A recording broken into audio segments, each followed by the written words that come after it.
50 Great Short Stories. 50 Great Short Stories. Today is our 27th story, and today's title is called The Ivy Day in the Committee Room.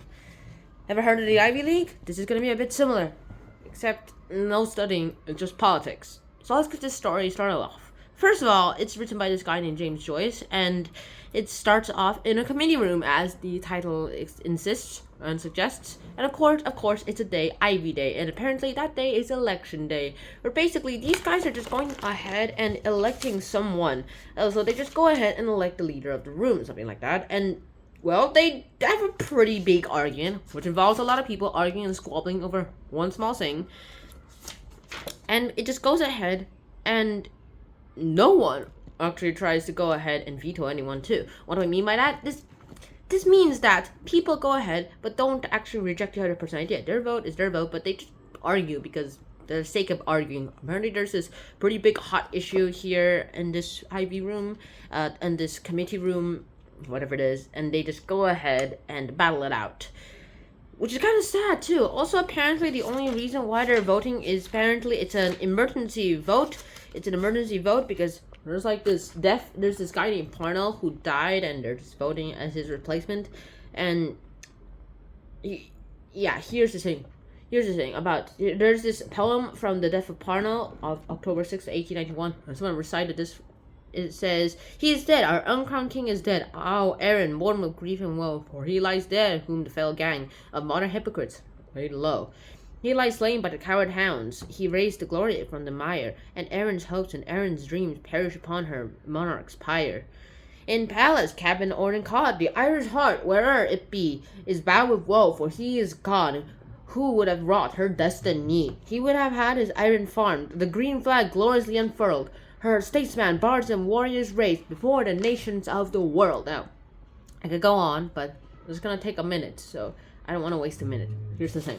Now, here's the thing about this. There's this guy in Parnell, and apparently he's their king. Well, uncrowned king. He's just technically their leader. And they go, and apparently they just mourn for him, as well as going to vote for his replacement. Next thing that happens is that he basically says that he lived like a simple person, but it was not a palace, it was not a cabin, he just acted like it was. He would have had his errand farmed, he would have had a lot of things done.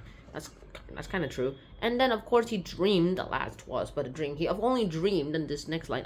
He dreamed, alas, 'twas but a dream of liberty, but as he strove to clutch the idle treachery sunder him from things he loved.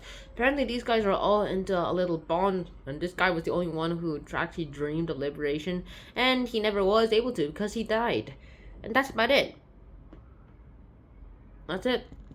Of course, with all that, we get a lot of things to actually talk about. These elections, these arguments, it just goes ahead and tells us what a mess politics is. Now, politics nowadays is kind of weird and also kind of too messy for a 12-year-old to understand. Back then, it was just like, who's going to be the next president? Me! And basically, on a simulation of a government, student council, except it's not even a government. It's not even a government. It's just an organization. It's just a group of people who just organizes events and tells people things.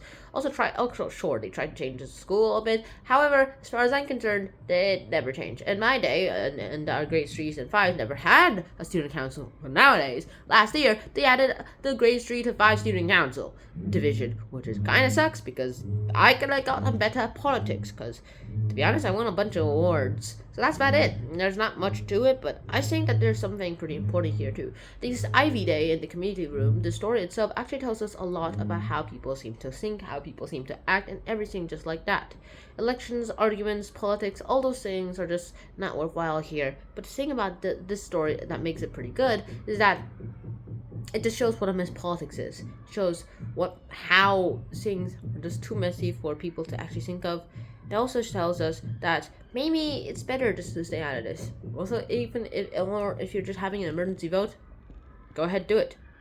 But also remember the ones who got acquitted or the ones who died. And remember that it's not bad to mourn. It's actually pretty good to mourn. Alright, you might be thinking I'm talking nonsense, but there's actually a pretty cool collection to this. The story itself is an emergency election, and as I've already mentioned, it's just a bunch of people arguing. Now, that arguing part actually goes ahead and tells us that politics is the messy part. However, once they realize why they're voting, it just goes ahead and shows their grief and everything, and with all that, we get a bunch of good feelings out of it. We can emphasize with them.